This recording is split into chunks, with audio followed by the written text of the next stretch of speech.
September is all about getting active for a great cause. The CancerFree KIDS 100-mile challenge invites everyone to walk, run, bike, or move in any way you can to raise funds for pediatric cancer research. And joining us now to tell us more about this inspiring challenge is Jill Brinck, Executive Director of CancerFree KIDS. Jill, thanks for being here. Thanks so much for having me. Really appreciate it. So I have to ask, what initially inspired CancerFree KIDS to create this 100-mile challenge, and how has it evolved over the years? It's so interesting you asked. You know, this really came out of COVID years, right, where we were trying to brainstorm of different ways to get people involved, but had to do it in a virtual setting.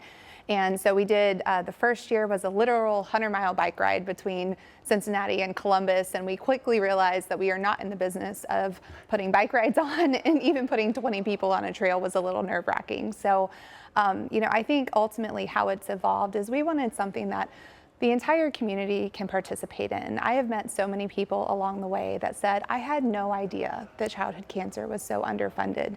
You would think, given the cause, that that wouldn't be the case. And so this was an opportunity where we really wanted to inspire awareness and engagement and advocacy in a way that people could directly get involved, but was also very inclusive, and there wasn't a big barrier to entry. And so as we were, you know, morphing through that, what does that look like, we came up with an idea of, what about a 100-mile challenge? And we were like, well, should we bike or should we ride or walk? Well, I know you mentioned like all the different activities that people can do. What's been the most popular? I would say cycling obviously helps get the miles in really quickly, but a lot of people just track their daily steps. So it's only about 6,600 steps a day to reach that 100 miles at the end of the day, which again, for us was, you know, whatever makes sense for that person and where they're at in their journey. And it's been wonderful to watch it go.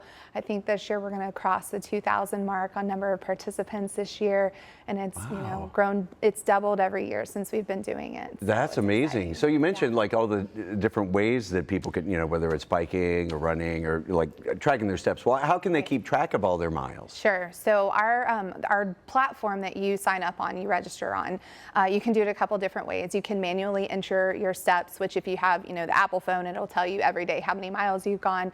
It also syncs directly with Fitbit or Strava. So I know I'm a big Apple Health person. There's a lot of people that are out there that have the Apple Watch. So we encourage people to sync up with Strava to their Apple Watch, and then that automatically will sync up as well. So there's a couple different ways that you can do it. All right. We also have a conversion chart on the website that will show, you know, 30 minutes of yoga is the equivalent of 2 miles, or, you know, all of our conversion charts for our non-mile exercises as well. Yeah, so then people really can try a bunch of different activities. Yes. Well, Jill, talk a little bit about the impact that all the fundraising from the 100-mile challenge has had on pediatric cancer research, because I know you mentioned it is underfunded. It is. So, you know, primarily it's underfunded simply because childhood cancer is not profitable. So you don't have investment from R&D, from industry to help with that development of new therapies for kids, which most of the times means that they're getting treatments that were built for adults. And so the funding that is out there for pediatrics mostly comes from the federal government.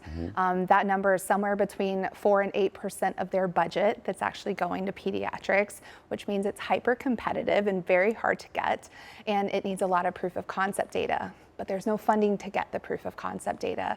So that is literally why we exist, is to help fuel those new ideas and help be a catalyst to accelerate that change and help them go on to acquire that, that funding.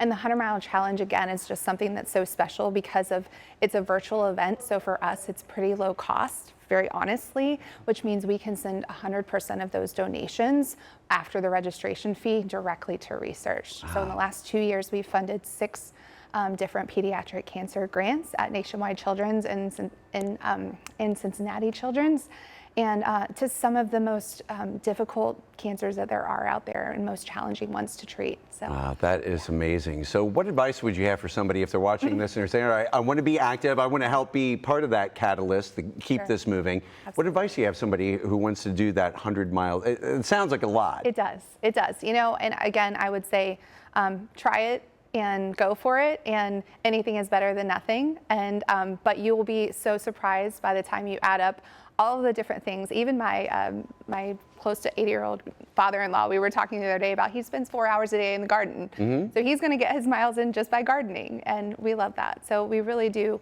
But ultimately, it's also about the awareness and just, you know, putting a stake in the ground and saying, I support this cause, and I support it on behalf of all the children that don't have those voices in their families, because, you know, none of us want that journey. Right. And we all want to support people that have to live that journey. And so just say yes and do your best, and we're incredibly appreciative. All right, so for the people watching who want to say yes and sign up for the challenge, where can they go to do that, Jill? Absolutely. It's CFK for CancerFree Kids, CFK100milechallenge.org. You can find all the ways to get involved and how to track your miles and those conversion charts and how to fundraise and all of that good stuff there. All right, I'm ready to start stretching out now. Jill Brinck, CancerFree Kids, thanks so much for being here with us. Thank you for having me. Really, really appreciate it.